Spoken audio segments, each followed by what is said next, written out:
श्री स्वामी समर्थ. सुंदर दिवसाची सुंदर सुरुवात झालेली आहे आणि आज आहे गुरुवार आणि गुरुवारच्या सर्वांना स्वामीमयी शुभेच्छा. तर माझं सकाळचं रुटीन सुरू झालेलं आहे. तर माझं सडा रांगोळी वगैरे झालं आणि नंतर देवपूजा करून मी नित्यसेवा केली. तर आज गुरुचरित्र ग्रंथातील मला 22 नंबरचा अध्याय आला होता. त्याचं वाचन पण झालं कारण माझं लवकरच आवरलं होतं आज.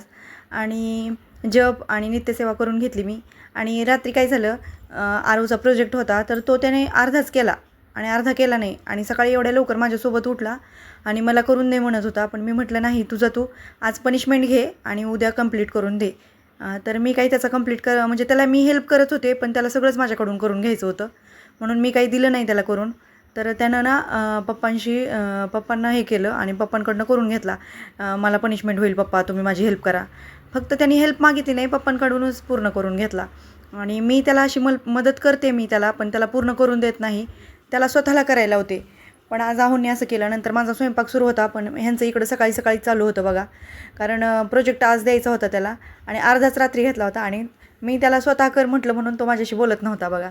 तर अशी आमची आजची सकाळची सुरुवात चालू होती आणि माझा स्वयंपाक चालू होता. माझा स्वयंपाक वगैरे झालं आणि त्याच्यानंतर मी काही स्वयंपाकाचं शूट घेतलं नाही, कारण आरवचं पण मला आवरायचं होतं, कारण तो पप्पा करत होते तिथंच बसला होता, पप्पांकडून करून घेत होता तो. आणि नंतर मग आरवचा टिफिन वगैरे करून दिला, ते दोघं पण गेले आवरून. आणि त्याच्यानंतर इथं भाजीवाले दादा येतात आमच्या इथं, तर फ्रेश भाज्या आणून देतात, म्हणजे मार्केटमधूनच ते येतात डायरेक्ट. तर त्यांनी भाज्या आणून दिल्या होत्या, त्याच इथं निवडून फ्रीजला ठेवायचं.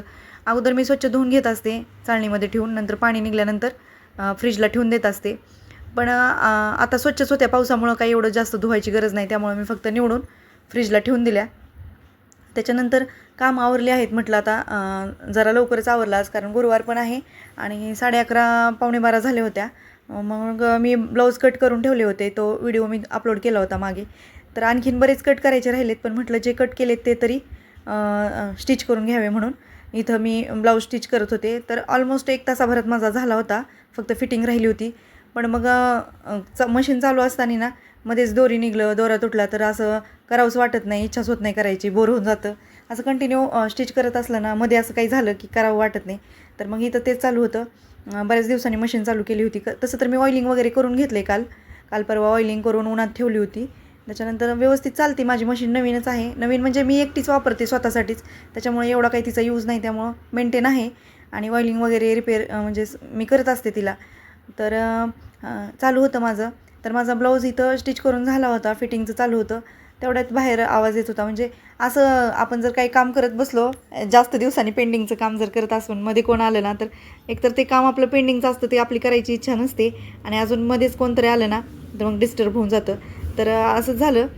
तर मी ब्लाऊज स्टिच करत असताना बाहेर कुरिअर आलं. तर ती आहोंची कुरिअर आमच्याकडे मधून अधून येत असतात, आहोंच्या कामाचे असतात ते. तर ती पुण्यावरून कुरिअर येत असतात आमच्याकडं, ते चालू होतं. तर आज मला पण करमत नव्हतं, कारण आरव मला न बोलता आज गेला होता स्कूलमध्ये, कारण मी त्याला प्रोजेक्टला हेल्प केली नव्हती. त्याच्यानंतर इथं बघा कुरिअर आलं, तर ते कुरिअर घेतलं मी, रिसीव केलं. तर असे आमच्याकडे नेहमीच कुरिअर येत असतात, कारण आहोंचं कंपनी पुण्याला आहे, तर तिकडनं बरेच त्यांचे कुरिअर येत असतात त्यांच्या कामाचेच. तर मग ते कुरिअर मी रिसीव करून त्यांना ते साईन करून देऊन दिलं. त्यांचं काय असेल ते पावती वगैरे द्यावं लागतात रिटर्न त्यांना. त्याच्यानंतर मग उरलेला ब्लाऊज मी स्टिच केला आणि त्याच्यानंतर मग बोर झालं, मग म्हटलं आता काहीतरी करावं. तर थोडीशी भूक होती छोटीशी, मग म्हटलं शेंगा भाजून घ्याव्यात म्हणून इथं भुईमुगाच्या शेंगा भाजायला घेतल्या. तर अशा चुलीसारखी टेस्ट येत नाही, अशा मी चाळणीतच आपलं गहू चाळायची चाळणी असते ना, त्याच्यामध्ये भाजत असते. तर अशा भाजून घेतल्या, तर त्या काही व्यवस्थित भाजल्या जात नाहीत, चुलीसारखी टेस्ट येत नाही, पण चला भाजून घेतल्या.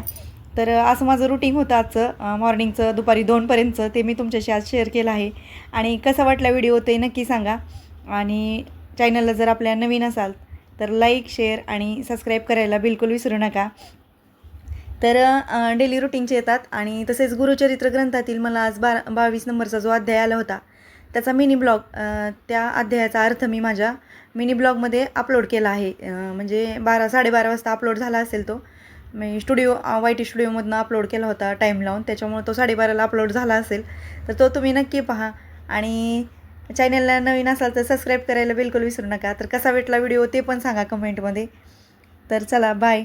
श्री स्वामी समर्थ.